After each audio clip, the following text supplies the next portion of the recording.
March 6, 1944, 4:47 p.m. 12,000 feet above the North Sea, Lieutenant James Howard stared at his compass and watched the needle spin uselessly in circles. No heading, no direction, just a broken instrument mocking him as his B-17 bomber, the Kansas Queen, flew through clouds so thick he couldn't see the wingtips. Behind him, in a formation stretching for miles, 300 American bombers were heading home from Berlin. They had survived German fighters. They had survived flak that turned the sky black with explosions. But now they faced an enemy that killed without firing a shot. Weather. Zero visibility. Radio silence to avoid German direction finding. And navigation instruments failing across the entire formation due to electromagnetic interference from a massive storm system. Howard's pilot, Captain Robert Chen, called back through the intercom. "Howard, I need a heading. We've got maybe 90 minutes of fuel left. If we don't find England in that time, we're swimming." Howard looked at his instruments again. Compass spinning. Radio direction finder dead. No ground reference through the clouds. The formation was flying blind, trusting that their lead navigator knew where England was. Except Howard was the lead navigator. 300 aircraft, 3,000 men, all depending on a 23-year-old farm boy from Kansas to find a runway he couldn't see in a country he could barely locate on a map 6 months ago. Then the clouds broke, just for a moment, maybe 10 seconds. Howard saw stars. 3 of them, visible through a gap in the overcast. He didn't reach for his navigation tables or his plotting tools. Instead, he closed his eyes and remembered something his grandfather had taught him when he was 12 years old, driving a wagon home from town on a moonless prairie night. "Boy, if you know 3 stars and you know what time it is, you ain't never lost." Howard opened his eyes and smiled. He knew exactly where they were. And he knew exactly how to get 300 bombers home. This is the story of how a Kansas farm boy with a broken compass used Depression-era survival skills to accomplish what trained navigators said was impossible, and how his success changed the way every bomber crew learned to find their way. Navigation, the same way generations of farmers had learned it, by watching the sky. His grandfather, William Howard, had homesteaded the land in 1889. He had driven wagons across Kansas when there were no roads and no landmarks except grass stretching to the horizon.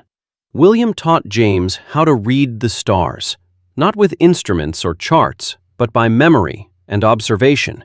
The North Star for direction, Orion's Belt for east-west orientation, the Big Dipper for time. On clear nights, William would wake James at 2 a.m. and send him to walk to the far corner of the property, 2 miles away, and return without a lantern. "Follow the stars, boy. They're the only map you need." James hated those midnight walks at first, but he learned. By the time he was 15, he could navigate anywhere in Ellis County without a map, using only the stars, the sun, and his sense of direction. It was a useless skill for a farmer. Tractors didn't get lost, but it was a skill that would save 3,000 lives. In 1941, Japan attacked Pearl Harbor. James was 20 years old, helping his father with the winter wheat planting. He heard about the attack on the radio and knew immediately that his farming days were over. He enlisted in the Army Air Forces in January 1942. He wanted to be a pilot. The recruiters looked at his education, high school diploma from a rural Kansas school with 32 students total, and said he wasn't qualified. He could be a gunner or a mechanic. James was about to accept the gunner position when the recruiting officer asked a routine question, "Do you have any special skills?" James thought about it and said, "I can navigate by stars." The officer was skeptical. "You mean like with a sextant?" "No, sir. Just by looking at them." The officer wrote it down, probably thinking it was nonsense. But somewhere in the processing pipeline, someone noticed. The Army Air Forces was desperate for navigators. Bomber crews needed 9 men: pilot, co-pilot, bombardier, navigator, radio operator, engineer, and 3 gunners. Finding qualified navigators was one of the hardest challenges. Navigation school required mathematics, astronomy, and the ability to use complex instruments under pressure. The washout longitude. His answer was within 20 miles of their actual position, without really using the sextant properly, just by looking at the sky and calculating in his head. Rutger Captain Arnold Davis asked how he had done it. James explained the method his grandfather taught him. Davis was fascinated. The method was crude but effective. It was also fast. James could look at the sky and calculate position in about 30 seconds. A trained navigator using proper instruments needed 5 to 10 minutes. Davis asked James where he had learned this. James said, "Finding my way home from town on moonless nights, sir. Same principle. You just need to know where the stars should be and where they actually are. The difference tells you where you've drifted." Davis recognized something valuable. This wasn't textbook navigation. This was practical, instinctive navigation born from necessity. Davis made a note in James's file. Student Howard possesses unusual natural navigation ability. Recommend advanced training. James graduated navigation school in the top 10% of his class. He was commissioned as a second lieutenant and assigned to the 398th Bombardment Group flying B-17 flying fortresses. His aircraft was named Kansas Queen after his home state. His pilot was Captain Robert Chen, a Chinese-American from San Francisco who had his own reasons for wanting to fight fascism. They became friends immediately. 398th deployed to England in February 1944. Their base was Station 131 near the village of Nothampstead, about 40 miles north of London. The base was wet, cold, and muddy. The food was terrible. The missions were worse. The 398th's job was to fly daylight bombing raids over Germany, Berlin, Hamburg, Munich. The targets were hundreds of miles inside enemy territory. The missions lasted 8 to 10 hours. Fighters attacked. Flak filled the sky. Aircraft went down. Crews didn't come back. James flew his first mission on February 22, 1944. The target was a factory in Gotha, Germany. On the way home, the formation encountered heavy clouds. Radio navigation failed.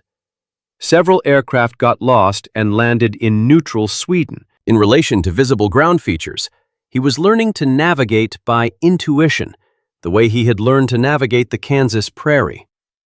On March 5, 1944, James was told he would be lead navigator for the next day's mission. Lead navigator meant that his calculations would guide the entire formation. If he made a mistake, everyone would follow him to the wrong destination. It was enormous responsibility for an officer who had been in combat for less than 3 weeks. James asked why he was being chosen. His squadron commander said, "Because you haven't gotten lost yet. That puts you in the top 5% of navigators in this group." The target for March 6th was Berlin. 300 B-17s from multiple bomb groups would attack the German capital in broad daylight. It would be the largest American raid on Berlin to date. James studied the route carefully. 4 hours to target, 4 hours back. Maximum fuel load. No margin for error. The weather forecast showed possible storms over the North Sea on the return trip. Possible, not definite. James prepared as if the storms were certain. He plotted multiple alternate routes. He calculated fuel consumption at different altitudes. He memorized the positions of key stars in case he needed them. His pilot, Captain Chen, asked if he was worried. James said, "Every time I fly, sir. But this time, I'm worried for 300 aircraft instead of 1. They took off at 10:17 a.m. on March 6, 1944. March 6, 1944, 1:30 p.m., over Berlin. Their formation reached Berlin and drop draft were shot down over the target. 2 more were badly damaged and had to leave formation, heading toward neutral Sweden. The remaining bombers turned west and headed for home. The raid had been successful. The bombs had hit their targets. Now the only job was to survive the trip back to England. James sat at his navigation station behind the pilot's compartment, surrounded by maps, charts, and instruments. He calculated their position based on time, speed, and heading. The return route took them northwest across Germany, over Holland, and then across the North Sea to England. Total distance, 680 miles. Estimate clouds, 2:52 p.m. The storm was worse than it looked. Turbulence threw the aircraft around like toys. Visibility dropped to 0. The formation had to spread out to avoid collisions. Within 15 minutes, the tight combat formation had dissolved into individual aircraft flying blind through clouds, trying to maintain general heading and altitude. Radio communication was forbidden because German direction-finding stations could track Allied radio transmissions and vector fighters to intercept. The bombers were alone, blind, and lost. At 3:15 p.m., James noticed his compass acting erratically. The needle was oscillating, swinging 15 degrees left and right. He tapped the instrument. No change. He checked the circuit breakers. All good. The problem was electromagnetic interference from the storm. Lightning was creating magnetic fields that overwhelmed the compass.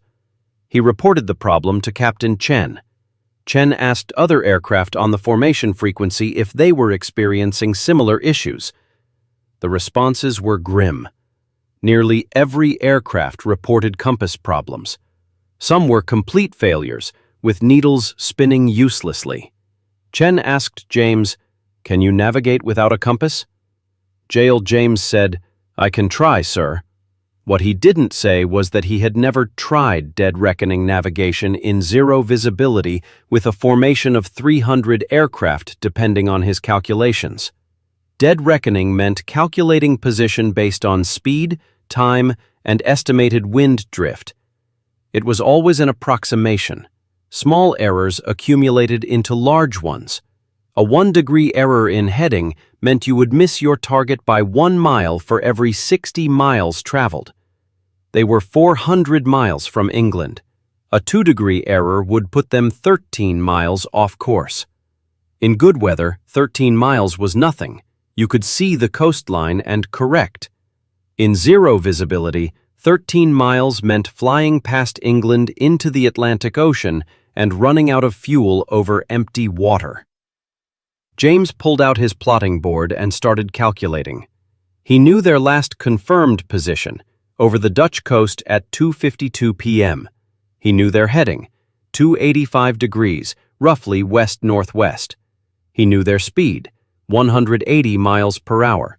He knew the time, now 3:20 p.m. Faster or had less headwind. By watching several aircraft over several minutes, James could estimate relative wind effects.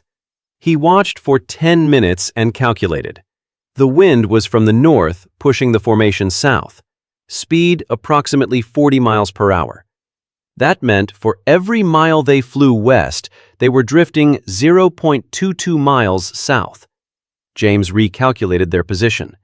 They were off course. Not dramatically, but enough to matter. If they continued on current heading, they would make landfall about 30 miles south of their intended position. That was survivable if they corrected soon. James gave Chen a new heading, 295 degrees, 10 degrees more north to compensate for drift. Chen implemented the change and broadcast it to the formation. 30 seconds later, the clouds broke for just a moment, maybe 10 seconds of clear sky. James looked up and saw stars, 3 of them in a triangle pattern. He recognized them immediately. Vega, Deneb, and Altair, the summer triangle. Except it was March, and those stars should be low on the eastern horizon at this time of day. But they weren't. They were almost directly overhead. which meant the formation was much further north than James had calculated. The wind drift wasn't 0.22 miles per mile. It was more like 0.4 miles per mile. They were being pushed south faster than he had estimated. If they continued on this heading, they wouldn't hit England at all. They would fly past the southern tip and end up over the Atlantic. Misinformation. James recalculated frantically. The clouds had closed in again, no more stars visible. Just solid gray in every direction. But those 10 seconds had given him enough information. He calculated a new heading, 310 degrees, 25 degrees more north than they had been flying.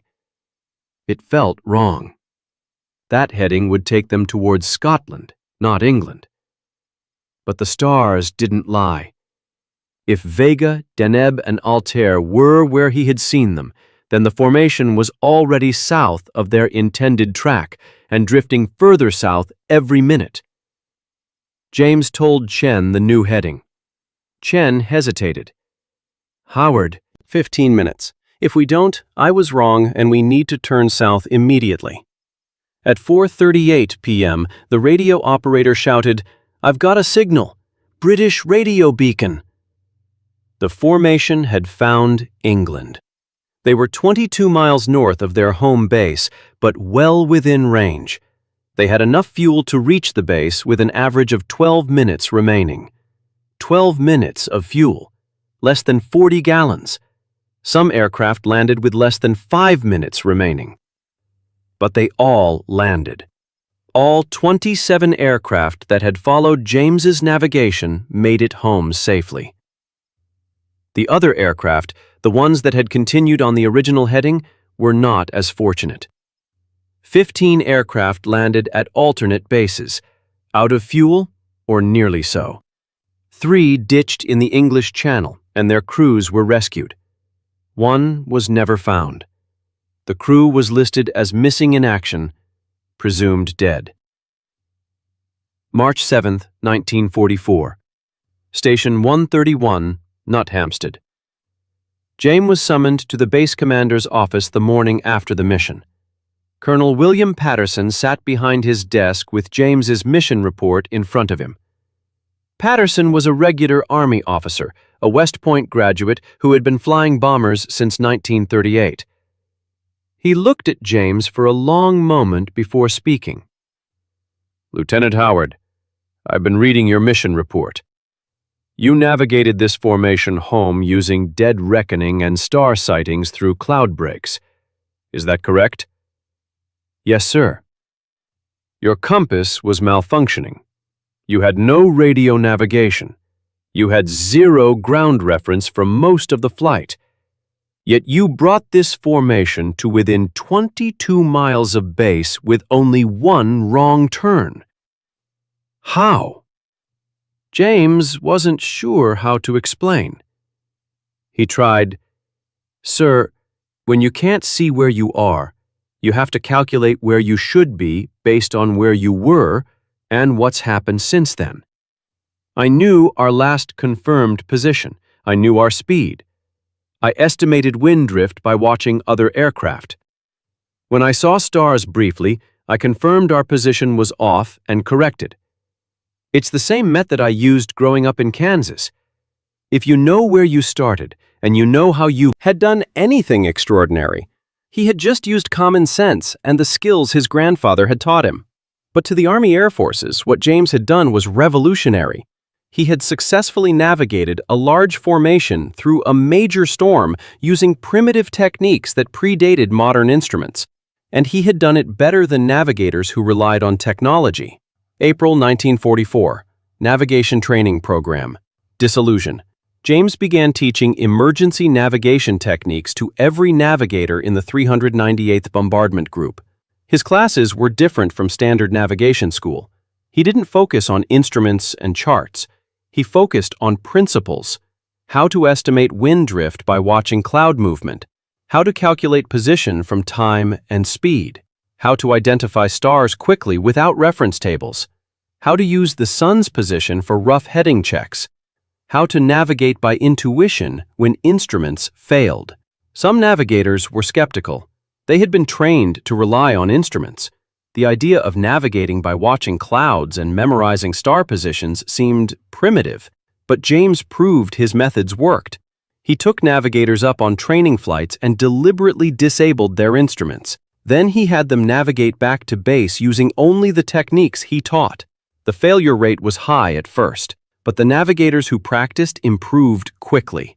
Within a month, the 398th had the lowest lost aircraft rate in the 8th Air Force. Word spread. Other bomb groups asked for James's training materials.